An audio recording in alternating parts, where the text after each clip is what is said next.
Les interviews magiques de Marcus Majard. Bonjour à tous, j'espère que vous allez bien. Alors, vous avez vu le nouveau générique? J'espère qu'il vous plaît en tout cas. Au fur et à mesure du temps sur la chaîne, vous allez voir différents formats. Donc finalement, le générique et le titre qui se trouve en dessous de la vidéo vous permettent de savoir exactement où vous situez par rapport à l'émission classique, par rapport au futur format Quick Magic et ce format-ci, les interviews magiques de Marcus Majard et peut-être d'autres formats qui vont éventuellement arriver. C'est d'ailleurs pour ça que j'ai modifié le titre de l'interview de Jay Sankey que j'ai posté il y a plusieurs mois pour justement respecter le même type de format qu'aujourd'hui parce que normalement nous aurons d'autres interviews magiques dans le futur, du moins je l'espère. Aujourd'hui j'ai l'honneur de vous présenter l'interview de Christian Schellmann. Il a eu la gentillesse de me recevoir dans l'univers du Surnateum, il va vous expliquer exactement ce que c'est. Et en fait, je connais Christian Schellmann depuis le début où je fais de la magie. Donc très vite, je suis rentré dans l'univers de la magie bizarre. Il va également vous expliquer ce que c'est. Et grâce à ce livre-ci, Légendes urbaines. Attention, première édition. Et j'en ai la preuve pour les connaisseurs. Voilà, on voit bien que c'est l'éditeur Joker de luxe. En fait, il faut savoir que ce bouquin, c'est un de mes premiers bouquins de magie. Il faut savoir en fait que c'est vraiment ce qui m'a ouvert les portes de la magie bizarre. Ça, c'est la première édition qui, vers le final, lorsque elle a été complètement épuisée, à ma connaissance, en tant que livre récent, bon, ce livre a maintenant il a 17 ans, mais à ma connaissance, c'est le seul livre récent qui a été vendu aussi cher. C'est-à-dire que le dernier exemplaire, à ma connaissance, a été vendu 1000 €. Donc, ce qui est, n'hésitez pas à mettre dans les commentaires si ce n'est pas le cas, mais en mettant à part tout ce qui est livres anciens, etc., à ma connaissance, c'est effectivement le livre le plus cher que je connaisse. Bon, bien entendu, ne cambriolez pas chez moi. Entre-temps, il a été réédité, donc voilà, il est également de nouveau disponible sur tous les sites que vous connaissez. Là, bien entendu, je m'adresse aux magiciens. Et par après, il a sorti le Compendium Sortilegionis et Fabula Hermetica, qui à chaque fois sont juste des tueries. Les livres sont juste parfaits. Alors, je parle peut-être pour moi et peut-être d'autres, effectivement, magiciens diront oui, mais c'est pas assez technique ou que sais-je. Pour moi, ce sont pas uniquement des bouquins de magie, mais ce sont également des chefs-d'œuvre. Parfois, même si j'ai pas forcément quelque chose à y chercher, je l'ouvre juste pour le plaisir de le feuilleter et de me plonger dedans. Et en fait, le livre est tellement bien fait. Il y a Benoît Dragé qui a fait la mise en page des deux derniers bouquins. Ce n'est pas Benoît Dragé qui a fait la mise en page du premier livre, mais il n'empêche que le bouquin est vraiment magnifique également. Bref, je pourrais vous en parler pendant des heures et il est clair que ce sont de loin mes livres de magie préférés. Au niveau du contenu, au niveau de la mise en page, au niveau de la beauté, ça, pour moi, c'est la définition d'un vrai livre de magie comme il se doit.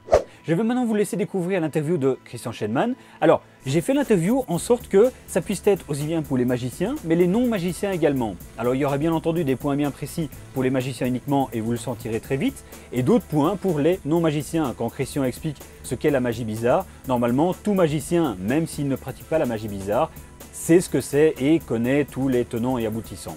Je ne vous retrouve pas après l'interview, donc on va se quitter ici. Mais avant de nous quitter, je vais vous préciser que j'ai mis les liens dans la description de la vidéo. Et les liens, c'est par exemple le lien Wikipédia de Christian Schellmann, qui est très précis à ce niveau-là. Et ce sont normalement des questions qui ne sont pas abordées dans l'interview. Et également les deux liens du Surnateum, surnateum.com, surnateum.org. Ce sont deux liens différents. À vous de les parcourir à votre aise, vous ne serez pas déçus. Je vous dis en tout cas à très bientôt. D'ici là, portez-vous bien. Ciao! Eh bien merci Christian de me recevoir dans ce lieu magique qu'est le Surnateum. Dans un premier temps, quel est ton parcours sans forcément entrer trop dans les détails parce que voilà, Google est notre ami finalement, mais en grande ligne ton parcours.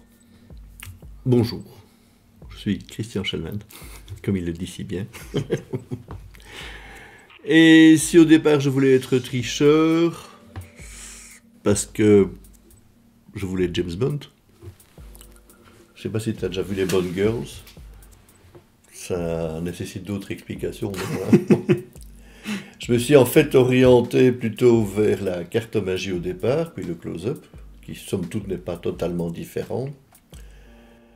Et comme je travaillais dans un resto assez tôt, on ne travaillait pas à l'époque en table à table, système de travail que j'ai toujours détesté, mais j'organisais des soirées après que les gens aient mangé, donc on pouvait passer 1 à 2 heures à faire des routines, à discuter, à changer de sujet. Donc je me suis orienté vers diverses formes d'illusionnisme. Ça va du mentalisme à la tricherie, en passant par la magie bizarre à un moment donné, que j'ai découverte en entrant dans un magasin de pseudo-sorcellerie, où j'ai trouvé 2 petites poupées d'envoûtement. Et je me suis dit que c'était beaucoup plus drôle de faire un vaudou azaïdou, donc une routine où l'un pique dans une poupée blanche et l'autre dans une noire et se retrouvent aux mêmes endroits, que de faire des tours de cartes. Puis comme les gens dans les restos me demandaient systématiquement si je pouvais jouer aux cartes avec eux ou tricher pour eux, et d'un autre côté, est-ce que je pouvais lire leur futur, est-ce que je tirais les cartes, j'ai inventé la routine Zodiac, qui reste encore une des routines les plus impressionnantes à ce niveau, en point de vue mentalisme. Je confirme. Ouais. Et d'une façon ou d'une autre, j'ai commencé à mélanger les styles des uns vis-à-vis des autres. Donc j'utilise par exemple en mentalisme énormément de techniques de tricherie, comme je vais utiliser en magie bizarre des techniques de cartomagie, comme je vais utiliser les textes de magie bizarre pour des routines de close-up. Je mélange les styles. Pour moi, il n'y a plus de frontières vraiment très définies. Et c'est vrai que je peux très bien être invité pour faire une conférence en Italie, par exemple, comme récemment, sur le mentalisme et la magie bizarre, comme je peux l'être sur le close-up. Donc j'ai beaucoup de styles de magie différents, mais qui correspondent à, pour moi, différentes attitudes théâtrales au sein de la magie. C'est ça. Voilà. Mais tu l'as dit toi-même, donc tu as différents domaines dans la magie, tu es un petit peu le couteau suisse de la magie, et tu excelles dans plusieurs domaines, mais une de tes grandes spécialités, ça reste la magie bizarre. Alors pour ceux qui ne connaîtraient pas, est-ce que tu sais donner ta propre définition, ou qu'est-ce qu'est la magie bizarre? La magie bizarre, c'est le fantastique cinématographique ou littéraire, mais qui passe dans la réalité, c'est-à-dire en 3 dimensions. Donc au lieu d'aller voir Harry Potter ou de suivre les films des X-Men, quelque part tu rencontres le magicien, et tu rencontres toutes les situations fantastiques possibles et imaginables liées à ces interactions. Est-ce que toi, je te pose la question comme si, entre guillemets, je te connaissais pas, mais est-ce que toi, dans tes routines, est-ce que tu essaies de te rapprocher et de donner le plus d'éléments que les gens arrivent à se repérer, comme tu l'as dit, Harry Potter ou X-Men, ou au contraire, est-ce que tu représentes une sorte de monde où les gens arrivent à faire le parallèle, mais tu crées ta propre histoire, ton propre effet, pour éviter justement de tomber dans du simili Harry Potter, simili X-Men, etc. J'ai mon univers depuis longtemps, donc non, je reste dans mon univers, qui est à la fois un cabinet de curiosité dans le style absolument traditionnel du genre depuis le 16e, 17e siècle, qui est aussi un monde qui serait un peu celui où un magicien est censé se développer, ce monde mystérieux dans lequel on trouve des objets absolument fabuleux, des grimoires rares, des bouquins d'informations aussi bien sur les vampires que sur les loups-garous. Cet univers qui reste toujours fictif dans le cinéma ou dans la littérature, mais qui ici existe. Et qui est une énorme collection. Vous ne voyez qu'un fragment du Sonatium. Il y a une partie bibliothèque qui est extrêmement complète. Déjà, rien que la bibliothèque de l'illusionnisme là-dedans est énorme. Et puis, il y a une partie ethnographique. Et petit à petit, mon univers est sorti du cadre strict de l'illusionnisme pour rentrer dans celui des collectionneurs, pour rentrer dans celui des musées. Pour rentrer dans celui de l'art contemporain, pour rentrer dans des branches qui étaient totalement inattendues au départ. D'accord.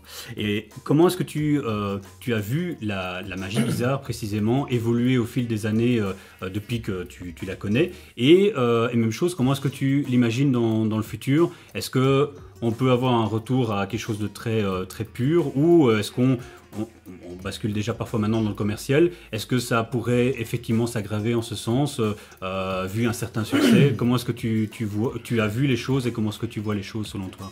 Ben, mon monde est très différent du monde américano-anglais de la magie bizarre, donc je commercialise peu de choses pour les commercialiser. Pour les commercialiser, pardon, je fais des livres, c'est largement suffisant. Je pense que la magie bizarre est la magie du XXIe siècle, et elle va surtout amener à la magie traditionnelle le retour du scénario bien fait, le retour du sens dans la manipulation, de l'invisibilité dans la manipulation, qu'elle va faire repenser ceux qui s'intéressent à ça, même à la magie traditionnelle. La magie bizarre n'est en aucun cas un rejet de l'illusionnisme traditionnel, c'est plutôt une nouvelle façon de percevoir la façon de le faire. Donc c'est vrai qu'en magie bizarre, j'ai un spectacle pour enfants, qui est la boîte de magie, et ce spectacle est à la fois pour enfants, il est également pour adultes et il est pour experts parce que toutes les routines dedans sont à un niveau de fou. Et donc je casse tous les codes traditionnels qui ne m'intéressent pas pour les remplacer par de nouveaux essais. D'accord. Et justement, tu en as parlé du Surnateum. Est-ce que tu peux nous expliquer un peu ce qu'est le Surnateum et comment ça t'a amené à vouloir une représentation physique du Surnateum? Ben, le Surnateum, c'est Muséum d'histoire surnaturelle. Donc alors c'est vrai que l'espace est celui d'un cabinet de curiosité, donc remarquablement petit, mais les collections sont phénoménales. Et les objets sont extrêmement rares aussi. Et donc je travaille de plus en plus avec d'autres musées pour des expositions même extrêmement importantes, dont celle qui arrive au musée du Quai Branly. Ils ont 10 ans, ils vont faire la plus grosse exposition pendant un an qui s'appelle Persona, étrangement humain, sur la perception de l'humain au travers à la fois de l'invisible ou de la représentation d'objets. Et je prête 14 pièces quand même pour leur expo, ce qui est énorme. Oui, tout à fait. Tout à fait. Oui. C'est quand même le plus grand musée ethnographique à peu près d'Europe. D'accord. Ils viennent quand même chercher des pièces ici. Oui. Je suis d'ailleurs le seul prêteur belge. Ce qui est quand même très, très honorable comme... Ce qui prouve que cet univers rentre un peu dans d'autres univers. Oui. Oui, tout à fait. Dans un autre cadre pour du Surnateum, qu'est-ce qui t'a amené, au début où tu as sorti ton premier livre, qu'est-ce qui t'a amené à sortir justement ton premier bouquin? Est-ce que c'était une nécessité de combler un vide dans le milieu magique, ou est-ce que c'était effectivement une certaine volonté de transmettre ton savoir d'une certaine forme? Qu'est-ce qui t'a poussé à ça? Il y a eu plusieurs choses, parce que à ce jour, j'ai publié 5 ouvrages. En réalité, non, j'en ai publié beaucoup plus avant, sous forme de syllabus. Le premier était Delirium Magicum, que j'ai envoyé à Merlin, parce que visiblement, personne n'en voulait. Lui, il en a fait une pub, ce qui a permis de le vendre à l'époque très bien. Puis, il a publié Mad Magic Special Shellman, qui m'a fait connaître instantanément, m'a permis de rencontrer pas mal d'autres magiciens. J'ai gagné le Macmillan en 1993. C'est la seule fois qu'un Belge l'a gagné, puisque Carlos l'a gagné aussi, mais il est espagnol. Donc,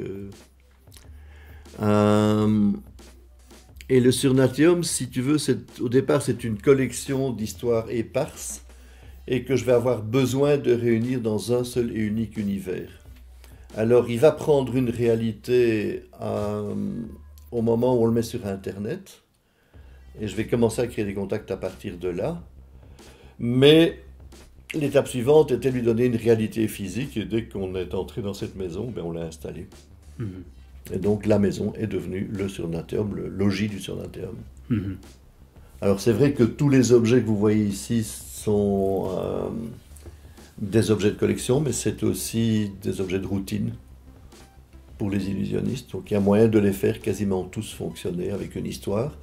Les collections ont comme thématique ce que j'appelle les mythes contemporains et l'origine de leurs mythes, par exemple les mythes du cinéma, donc le vampire, la sorcière, le loup-garou, les fées, etc. Et leur origine historique est extrêmement bien documentée.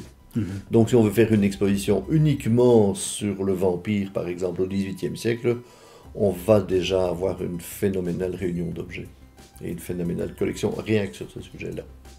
Justement, pour continuer sur le thème des livres, bon, bien entendu, au-delà de tous les bouquins à toi, si tu devais conseiller 3 livres de magie de confrères magiciens, quels sont ceux que tu dirais, ça il faut d'office que tu lises? C'est une manière détournée de dire quel magicien il faudrait qu'on lise absolument, et peu importe le niveau, hein, débutant, intermédiaire ou vraiment pro. Our Magic de Neville Maskelyne, Mhm. The Dave Vernon Book of Magic et les 2 ouvrages de Tommy Wonder, Mhm. qui ont été publiés peu de temps avant sa mort. Ouais. Ça, c'est indispensable à lire. Mhm. Après, évidemment, on va se diriger vers l'étude de Slidini. Mhm. Et pour le reste, ça, en fonction de ce que vous cherchez. Mais ça, c'est fondamental. C'est Dave juste- Vernon, c'est toute la base du close-up. Rien que le Book of Magic suffit pour apprendre vraiment le Tout à fait. close-up. Tout à fait, tout à fait. Et il n'y a pas à dire, chaque fois que tu pointais un livre du doigt en disant ça il faut que tu aies, enfin c'était toujours bingo, il n'y avait pas moyen de se tromper. Parfois on peut croire voilà, que certains magiciens qui disent oui, achète celui-là parce qu'il a plu personnellement pour lui, mais voilà, c'est pas forcément général, mais là, chaque fois que tu pointais un livre Ouais. du doigt, il fallait d'office l'acheter. Il faut quoi. le lire, ouais, en règle générale. Ouais, non, c'est clair. Et au-delà des livres en tant que tels, quel est le magicien qui t'a le plus marqué et que tu aies finalement rencontré ou pas, mais quel est le magicien qui t'ait vraiment énormément marqué et pourquoi? Il y en a 2, je les ai tous les 2 rencontrés. Il y a Dave Vernon, pour ce qu'il a apporté. J'ai passé énormément de temps avec lui au Magic Castle, puisque j'ai travaillé plusieurs fois. 9 séquences en fait complètes au Magic Castle sur 4-5 ans. Et surtout Ricky Jay, qui pour moi reste le type qui est le plus en avant dans le domaine de l'illusionnisme actuellement, et qui lui aussi m'a montré la voie des musées, la voie d'une magie qui est culturellement intéressante et où le magicien pratique un art et non pas un bête divertissement mal fait. Et d'ailleurs, les gens ne le savent pas, mais sans s'intéresser à la magie, ils ont peut-être sûrement déjà vu Ricky Jay, notamment dans James Bond, où Oui. il a fait une apparition. Il joue le rôle de Gupta dans Tomorrow Never Dies. Mhm. C'est assez C'est un insolite. acteur, hein, donc il Ouais, joue ouais. pas mal de rôles. En général, des seconds degrés, des seconds rôles. Mais oui, on sent son travail théâtral. Donc on sent aussi qu'il amène la magie, il retourne la magie vers le théâtre. Mhm. Ses spectacles sont exceptionnels. Sa culture du sujet et des sujets annexes comme les freaks, les geeks, et les monstres et les numéros complètement pétés c'est la référence dans cette matière. Ouais. Et puis il a un charisme. Oui, et une culture. Moi, ce qui me passionne toujours, c'est les gens qui ont une véritable culture et qui non seulement ont la culture du sujet qu'ils traitent, mais en tant qu'illusionnistes, savent réellement bien manipuler. Quoi. Mhm. Tout à Et fait. donc, c'est la combinaison qui est très rare, en Mhm. fait. Et comme dernière question, j'ai demandé quel est la chose que tu as produit, que ce soit livre, DVD ou article, dont tu es le plus fier. Où là tu dis, j'aurais pu produire une seule chose, ça aurait pu être ça, tellement j'en suis fier. Le surnaturel. Oui. Dans sa Mais globalité. c'est dans sa globalité, Voilà, ouais, englobant ouais, tout ce que ça ouais. peut englober, que ce soit le surnaturel en tant que tel ou C'est ça, tout c'est ce qui le peut en concept. découler, quoi. Et dans tous les objets du Surnateum, mon préféré, assez curieusement, reste la boîte de magie. Mhm. Parce qu'elle représente, dans son petit espace, si on veut, à la fois tout le concept de magie racontée qu'il y a derrière, tout le concept de magie pour magicien, et tout le concept, c'est vraiment du close-up pur, en Mhm. fait. Et c'est le centre qui montre, enfin, c'est le centre du Surnateum quelque part, qui montre qu'effectivement, la magie bizarre telle que je la pratique, et je fais vraiment la scission avec la plupart des autres magiciens bizarres, n'est jamais qu'une nouvelle façon de voir l'illusionnisme, ou même une façon qui retournerait à celle du début du XXe siècle, Mhm. où on allait chercher les mystères dans les mondes extérieurs, et on allait vous montrer après des expéditions très lointaines dans le Sikkim qu'on avait découvert le secret de la corde indienne. Mais oui, mais ça jouait. Je veux dire, ça, on a perdu. Mhm. Et donc, quelque part, on a un siècle de plus maintenant. Eh bien, on doit s'adapter à la façon dont les gens perçoivent le mystère, l'aventure, qui sont des ingrédients essentiels dans l'illusionnisme. Si c'est juste pour faire un truc comme ça, oui, c'est amusant, mais so what, quoi. Pour finir, est-ce que tu as toi-même un petit mot à ajouter que tu aimerais partager? Bonne soirée.